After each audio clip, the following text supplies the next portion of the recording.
Hey, what is up, guys? It's your boy Speed here, and today we're going to be watching Team Secret versus Tundra Esports. This is Game 3, and I basically wanted to watch this Tusk gameplay. Do I even have it pulled up? No, I don't. Why did I go to that screen? But basically, 9 went 20-2 in this game on his Tusk. I'm going to quickly go through the draft as well. I think on the second channel, some of you guys appreciate the draft analysis a little bit more. But let's look into why Tundra is probably going to win this TI. Like, why are they going to win this TI? I think, honestly, their concept of Dota and drafting, I love it. It's this long-range poke, hard initiation, difficult to fight into, hard stuns.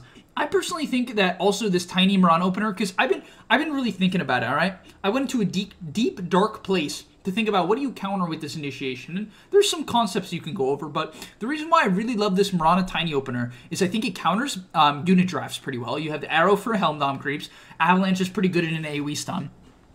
Not insane, maybe that is an answer to some extent, like a Lycan. But the thing is, Mirana can hop away, Tiny can defend himself, so you don't really get countered in that regard. In terms of team fighting, very good team fight, right? You have Moonlight Shadow, you have Starstorm for AoE damage, you have your arrow, you have your Avalanche toss, and you might be like, okay, how can I counter this arrow? A Dispel. Okay, let's pick Omni Knight. Let's pick Oracle. The problem is, I really think both of those heroes are horrible against Tiny. Really, really bad against Tiny, for the most part. Why? Because the way you can execute fights is throwing someone away. You toss them away from their team. Omni Knight and Oracle cannot deal with that. They can't get to the backline. They can't save in that regard. They want the fights to stay in place. So this Tiny is a hard counter, in my opinion, to these types of save heroes. The heroes that counter Mirana, in my opinion, are countered by Tiny. Very hard. Very hard, in my opinion. I think they're countered very hard by Tiny. Because also these save heroes in lane are not good. So Tiny's mediocre laning is not punished by heroes that counter Mirana. So maybe this is me overthinking it, but honestly, if I'm AOI, I feel like that guy thinks the way I'm thinking right now. It's just like deep thinking about what counters what answers what, and I think this Tiny and Mirana combo balances each other extremely well. It's a pretty solid laners. It's good damage in the early game. It's repositioning into late game. It's vision game. I just love this opener. I'm such a fan.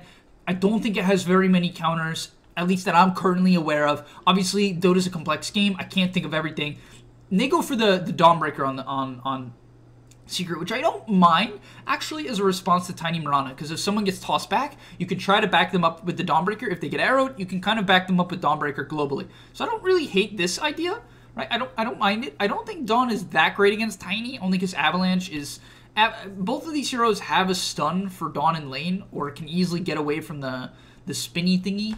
You know what I mean? So it's not like, I don't know, it's not insane, but a CM Dawn opening, Team Secret, very clear idea what that they're going for here. We're going to play high tempo, we're going to have a bunch of early game nukes, we're going to throw these nukes at you, and you better be able to fight back or you're going to lose the fights.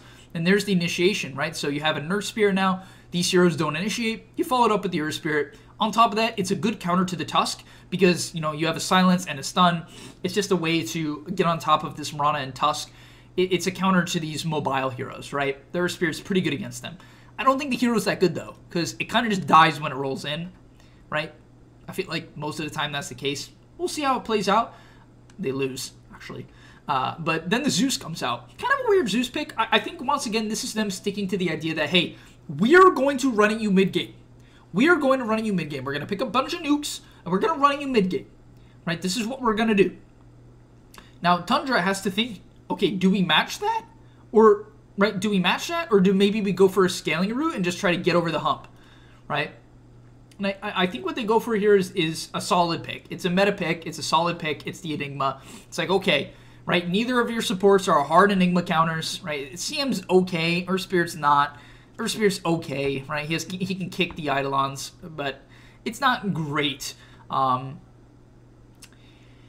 it's an aura buyer. And the reason why I like the concept of Enigma here is when you look at a Team Secret draft like this, you have to say to yourself, okay, they have like mostly magic damage. I know Dawnbreaker is sort of physical at some point, but unless she has a really good game, which to be fair, she had a banger game too. But if she doesn't have that type of game, then you're mostly magic damage even on Dawn, the ulti and the W, right? So this Enigma is going to be able to buy Wraith Pact, which is a counter to this early game AoE damage. None of these heroes hit Wraith Pact for shit. Like, let's be real. Who's hitting the Wraith Pact? Who's hitting it? You have a melee hero Crystal Maiden, Zeus, Earth Spirit, who doesn't have good base attack time, you have no one who can kill it. No one. And that's why I love Team Secret's last pick of the draft, to be fair. I was even surprised Tundra let it through. Maybe I guess they knew something I didn't. They let the Gyro through, who's a really hard counter to Enigma in lane. And in the game, it's good because you can kill people while you're Black Hold with your Ags. You can also Satanic Ags in the late game. And then you're a hero that can kill the Wraith Pact and do damage at the same time. You click Flak, you click the Wraith Pact. It's a great interaction. It's a solid interaction. Doesn't seem like a big deal, right? It's like, oh, that's too niche to be good. Killing Wraith Pact is a big thing in this meta. That item is just insane. It's 30% damage reduction or 35, whatever it is. It's a crazy number. It's a crazy number, right? If you can't kill it, you can't kill anybody. That's usually how it goes. And so, right, it's like, what are they going to go for here, right? What is Tundra going to go for? They go for the CK. And I don't mind it. I don't mind it, right? It's just like, it was kind of risky in my head. I'm like, really? They have a lot of magic damage on Secret, but they have a lot of squishy heroes. And the CK stun blink combo is a menace this game. Right? It's really scary. You don't have heroes in the early game that can survive it. You don't have a save hero. Yeah, you have Dawnbreaker ulti, but CK damage is too bursty. And so the thing is, they have the Zeus, right? So this tanky CK won't be that tanky.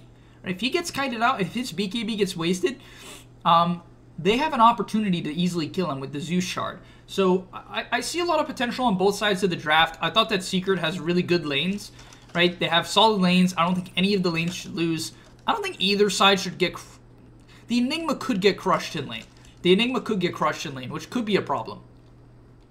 Alright, but now let's focus on what I came here for. I will still look at the game as a whole, because personally, that's my favorite way to look at Dota. Unfortunately, it doesn't get the most views. Like, people just prefer, like, the hype build. What is the top 5 builds of TI? What is gonna own? Like that type of vibe. But either way, I kind of wanted to focus on the mid game of 9 to see what he does. How does he move around the map? Because he doesn't actually get off to a good start. His lane goes really poor. Like, how does he even have such high net worth? That's really weird. How does his net worth so high with such bad CS and a death? I don't really know. But this game's looking pretty good for Secret. A 2K lead at minute 7 with a high tempo draft is scary. It's scary, scary, scary. But I think Tundra is, in 33 in particular, is so great this game. And I know I said I'm going to focus on Tusk, but we'll kind of cover how they connect. Because the thing is, the way Tusk plays is also dictated, you know, by how the Enigma plays. Because they have to play together. They also have heroes that can fight early on. They have a lot of skirmish. But okay, we see our first smoke to top here. Does this work? Yeah, I guess Rosso doesn't see it coming. No, he does. Oh. Okay, they just take the CM kill. Kind of risky, though. Yeah, 9's going to end up dying for this. So this was one... So he doesn't die the entire rest of the game. That's insane. That's insane. Because the enemy team has so much damage where if you overextend, you're going to die. Right? They don't have a low damage early game comp. They have nukes. You know? So he looks for a bottom side rotation. Doesn't find it. So he's going to come back mid. He'll push out the mid wave. It's a classic shard snowball build. Right? You're going to play pretty high tempo. You're going to move around the map. You're going to use the fact that you just have a bunch of low cooldown nukes and pretty good base stats to go ham. So they're going to steal some stacks. He'll rotate through mid. Just once again, you always want to clear mid before making plays, just so you don't fall behind on farm, and so the play is a little bit less obvious, right?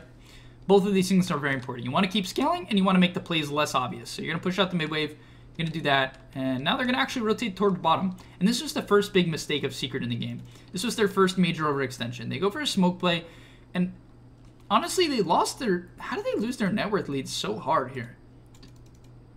They had a 2K lead, and they just, like, kind of... I wouldn't say they threw it away, but... How did they get out-farmed so hard?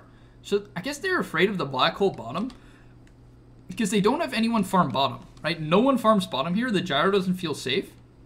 He knows he can die pretty easily to black hole toss. I'm surprised they didn't just sit the Gyro bottom and have Earth Spirit sit behind with a silence. I feel like that's the best possible play here, because the Zeus can't really get ganked, not easily at least. Yes, they have a lot of stuns and stuff, but he has Heavenly Jump. He's pretty hard for them to kill, because they don't have like an instant stun. Avalanche maybe, right? Maybe, if he doesn't see it coming. So, I don't know. I'm surprised they gave up their map this hard on Tundra. I feel like they could have set the Earth Spirit bottom, kept the Gyro there, and then respawn if they dove. They didn't do that, for one reason or another. But I feel like this Enigma's pretty weak outside of that. His Eidolons can't do anything if Gyro's present. So I don't know why they did this on Secret. I think it's a map mistake. And it's like, SpeeedDota, are you really going to tell me you know better than Team Secret? Just a team that's, you know, could potentially win TI? I don't know when this video is coming out, but maybe they already won TI. Maybe they already lost. You know, I'm making this before the grand finals are played. But, so, you know, hopefully it's fun regardless. But yeah, I don't know why they did this. And then the thing is, right as the Enigma gets Wraith Packed, and to be fair, this is a pretty funny build from 33. He literally has nothing but a Wraith Pack. Kind of respect it, because it's the only reason they have a Wraith Packed here. If he bought boots, he probably doesn't have Wraith Packed, right? He, you know, most likely he doesn't have Wraith Packed. So he gets a Wraith Packed at minute 11. It's just like, oh, there's this stupid ass item on the ground. You remember when this item used to take 5 hits and you couldn't even see it? My God. My God. That was so stupid. Thank God they nerfed it. It's probably going to get nerfed again too. But yeah, make a bit of an overextension, and now Tundra gets to control the entire bottom side. And at the same while, I mean, they're out farming them like crazy. The CK's been able to farm this. They've controlled this. Secret has relegated themselves to probably 40% of the map here. Maybe even slightly less if you want to look at it that way. And so, yeah, I don't know. I just felt that I felt that they were too afraid to have the gyro go bottom when they could have just baited him and protected him. He was off to a good start. He could have bought a Falcon Blade, been tanky, and controlled the bottom side. Obviously, you know, I'm not going to say I'm not a carry player, but from my perspective, that's how they should have played this game. I was surprised to see them just give up their lead like that and not try to, you know, play around the fact that this gyro counters this Enigma and could be, you know, it can be a pretty tanky hero if you itemize that way. But he didn't. You know, he definitely did not itemize that way. He just wanted to scale. The thing is, yeah, I don't know. I guess it's fine. Either way, let's continue on. The next play they do is so great as well. And I said this is going to be a Tusk video. It's not a Tusk video at all. I lied. I lied out of my ass. But, okay, so the main thing to consider now is that they're going to slow poke mid. And what I love about Tundra is they understand their timing. So they're going to give Sox a top wave, right? He's kind of done his job. He's made his space. And he could keep playing high tempo for sure, right? He could keep moving around the map and playing high tempo. But they decide to stall out the game a little bit and chill. And the way they do this is by poking mid tower. And they poke it extremely well. Their first poke comes a bit earlier. And this is really important, right? So the mid tower is full HP 12 minutes in. And then they smoke. And the reason why this play is so good is Secret is pushing top, but Tundra with no hesitation, which makes them a top tier team. I can tell you this for a fact. No hesitation, no time wasted. They get 33 to mid. Their tower pushing hero is only Enigma. So they get the Enigma to mid, and they're like, okay, right? They see this coming. They wrap on mid. They get 2 deep mid wards. So they're like, okay, we can see you, right? They get the D wards. So Secret makes a good job of D warding, but they get here early, right? They get here early. If they're a little bit later and Zeus can be in position to kill the Eidolons, this play doesn't work. But they get here just in time, and these Eidolons crush the tower, right? They get to drop the tower extremely low, and they don't overcommit to it either. But they get 2/3, no. They get like 3/4 of the tower right then and there, right? Just right then and there, they get most of the tower. Like, boom, you get most of the tower. So they get most of the tower, and now Secret shows bottom, and he just drops a casual Wraith Pact and Eidolons, and these Eidolons have magic resist. They don't die to the Zeus. So you're just chilling, right? All the meanwhile, the Tusk is able to farm up. I was surprised to see that Tundra was comfortable just scaling, right? I thought they were going to force the issue more, but they clearly think that it's too risky, right? It's too risky. They are going to find Rezo bottom, though. This was a great play. They take him down. Great play to get to the top side. They're able to disengage. Thankfully, Tusk had haste. I think he almost forgot because he came close to dying, but oh, this was nasty. This was nasty. I'm not sure the Tusk would have died anyway. I'll keep it real. He might have been fine. He's really tanky. But they blocked the roll here. Yeah, he might have been fine anyway. But they blocked the roll. The snowball comes out to save the Mirana. I mean, Soxa just hits them with a backstab of a lifetime. He literally puts them in the dumpster here, right? I don't know how they didn't see him. They clearly didn't see him. He comes from the backline, 3-man avalanche into the 2-man black hole. Just absolute disaster. And Nisha gets found trying to connect. And so that was, I mean, just a great play from Tundra to set that up. And yeah, 9 just completely destroying them in that fight. Honestly, the big winner there was definitely Soxa with the backstab. That was key. Soxa also caught the Dawn in the bottom lane, and that's why the position 4 is such an impactful role. Being the initiator just matters so much. If you can get the right jump, you dictate the pace of the game, right? You're the guy who dictates the fight, and that matters way more than you might think. So they're going to split the map. Tundra does a great job of doing this. It's something I think that they do. I think it's one of the concepts of their team that they do better than almost anyone else, which is splitting the map, shoving a wave, reconnecting. I'll say that again. They'll take a fight, and then instantly someone with no hesitation will TP to the opposite side of the map, clear like 2 waves, and then reconnect. Or if the fight happens mid-ish, they'll run to the opposite side of the map, clear it out, and then TP, right? And you can see, because he's so quick to do this, he doesn't get caught, right? He gets the heroes to show bottom, then he TPs mid. He can now clear mid, and so get some more farm mid. And they put Secret in a position where their lanes are in not as good of a spot, right? They get the lanes out. So they end up catching the CK here. Now, this was Puppy just being a psycho. All right, so the Dawnbreaker, going to shove out top here. They catch from Rana, whatever. They use like a bunch of ultis. Soxa has his blink already. Such an early blink from Soxa. This is a gross blink timing. Gross blink timing. And you might be like, what? 17-minute blink? I get a 13-minute blink. He has Phase Boots, Windlace, Raindrop, Wand. You know how many small items he bought? These small items nearly add up to a blink dagger. And yet he also still has a blink dagger. So he gets just a gross blink dagger timing. And hits the, the toss back. They instantly kill the Earth Spirit. And what they do a great job, because he has the Deso on the Tusk, so he just straight up insta-kills basically anyone at this point of the game. Just one-shots that guy and does a great job not committing. That's what's so fantastic here. He doesn't commit, holds the snowball for as long as possible, because he's trying to buy time for his cooldowns. So he's trying to buy as much time as possible and understands, hey, my cooldowns are still down, and he's going to kite out, kite out, kite out. Here, I think, honestly, they would have won this fight on Secret if the Zeus didn't get stuck. Because he got stuck, or no, he didn't get stuck, but he was on the hill. And they barely end up living, but CK hits a fat armlet toggle, right? And that ends up winning them the fight. And as I said, he's kiting out, kiting out, kiting out, waiting his cooldowns. The amount of players who would have ran in here and died and said, I have a Deso, I need to punch people, is so high. Most people would have run in here and been like, whatever, I have my Deso, let me punch Gyro, he's half HP. And they're just going to get frostbite and die, right?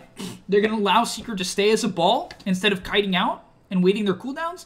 And now, because he waits, he's able to get his punch back up. Skadoosh, right? Punches up Crystallis. Snowball comes back up. And right as everything comes back up, they get the reinitiation and they win the fight. And that's how you want to play Tusk. You want to get off multiple snowballs, multiple shards. You don't want to cast your spells and then man up and die, right? You want to cast your spells, get damage out, and then kite out, right? And then this was just a big play. Big mistake from Rezo here. Kind of a very fair tip. Tundra gets the bottom. Soxa just playing like an absolute beast this game. Catching everyone. Tusk connects. That's an easy punch. They find Puppy as well, so they get a couple picks here.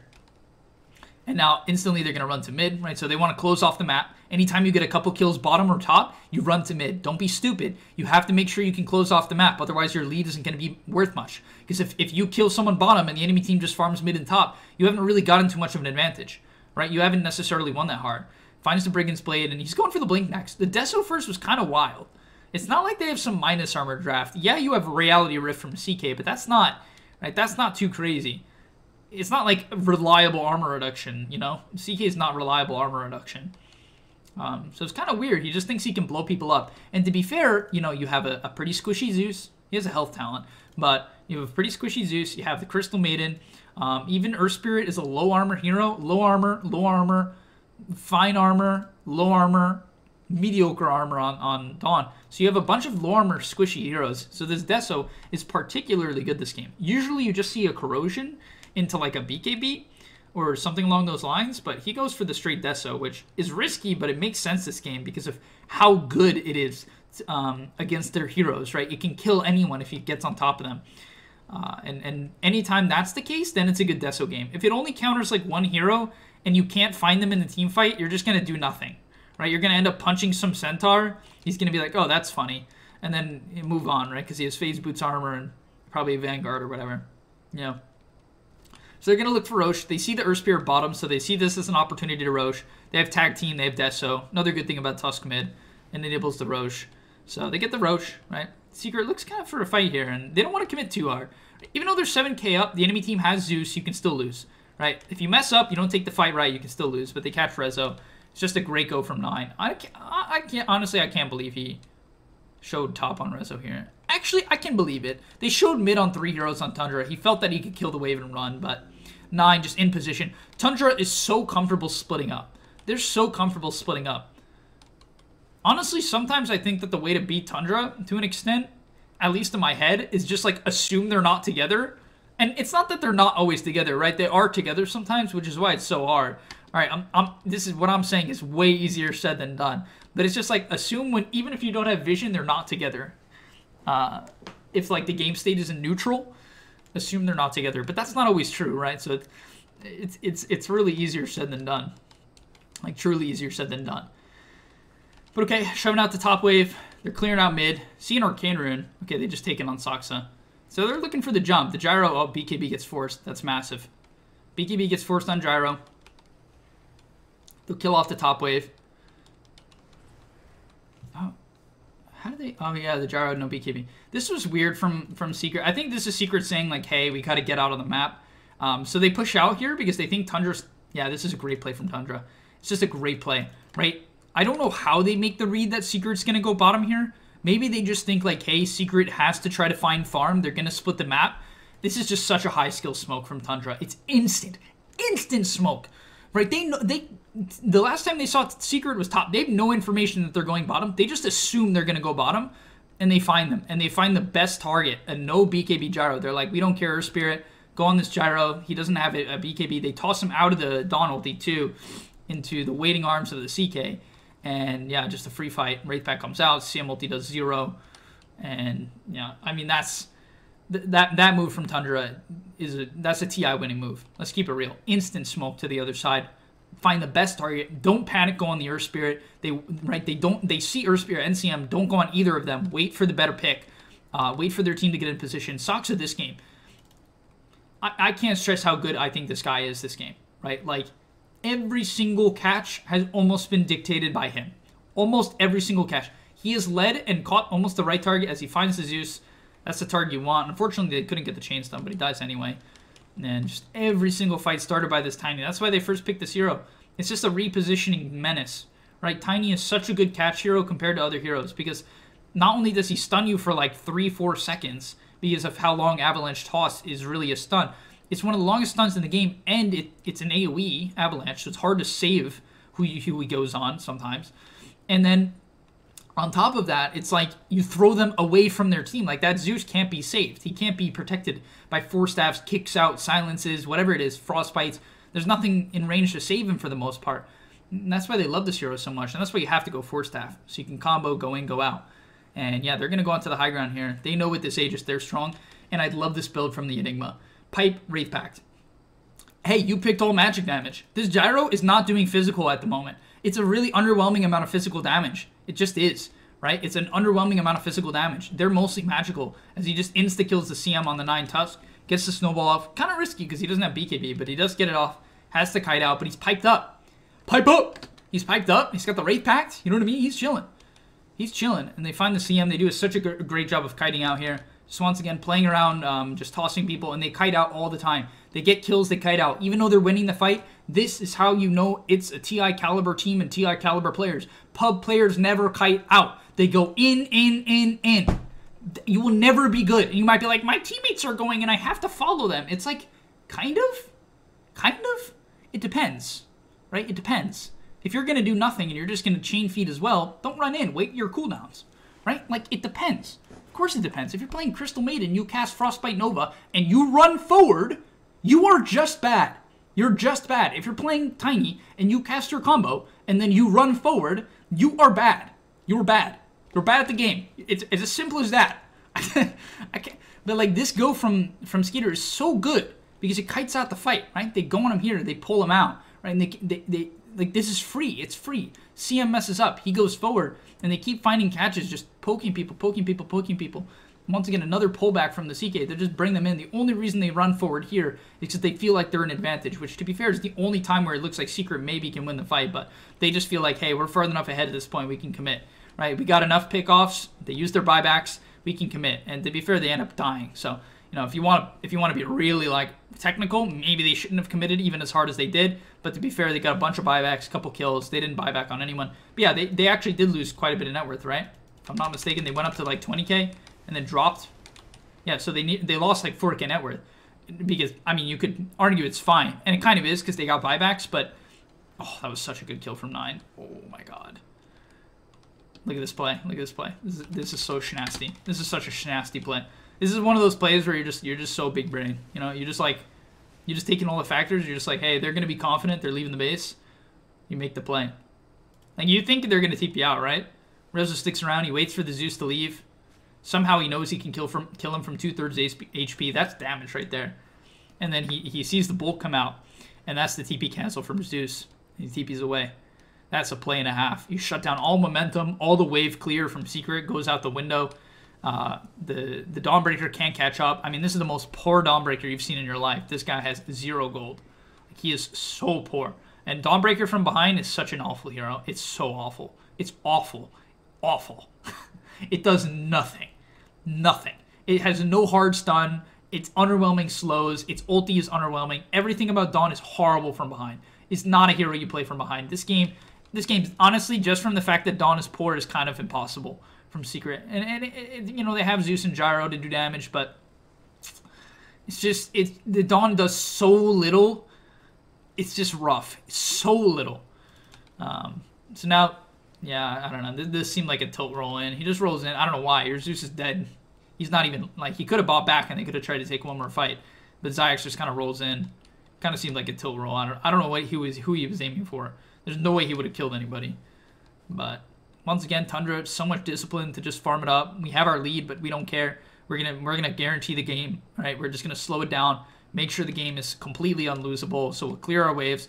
The Mirana clears bottom, Enigma clears mid, Tiny then clears mid, Tusk clears top. You have a ton of map control. Secret shows bottom, so that's a free tier 2. You could assume they're out there, so you'll take your tier 2, right? And then Tiny clears bottom, but oh, they find the CM, whatever. They find CM. Back towards the bottom side, and they smoke across. So I guess they think Roche is probably coming up, and they think Secret's going to go into their triangle to contest, but Secret doesn't do that. But they get the free Roche. They're happy with that. Right, they're chilling with that. What is that, Axe? No, okay. Probably a Refresher. And he gets a Nullifier now. And now he's just going to try to go on Zeus. 100%. Yeah, he's going to try to go on Zeus. If he can prevent the E-Blade, he's just dead. He's just going to try to go on the Zeus, if he can. Because he has BKB now, there's nothing that threatens him. There's a 0% chance he dies. His armor is high. He's not going to die to Flak. Flak's going to do like 500 damage to him. 600 damage, you know. He's not going to die to Flak. He can just go on the Zeus. That's going to be his goal, if he can. It's a little bit hard to do that. He could just kill the support. He can kind of go on anyone. He like one-shots most of the supports. I think he one-shots CM.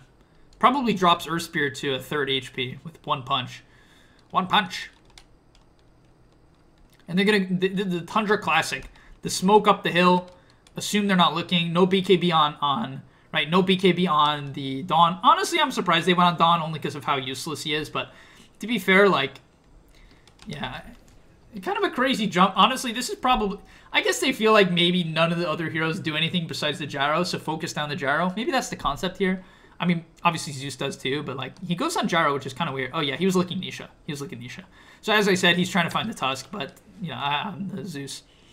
But he doesn't get it, so he snowballs away, which is a great snowball because you don't want to overcommit. Even when you're this far ahead, you don't want to overcommit. You want to stay as a ball, make the enemy team overextend, make them bring their heroes out into the front.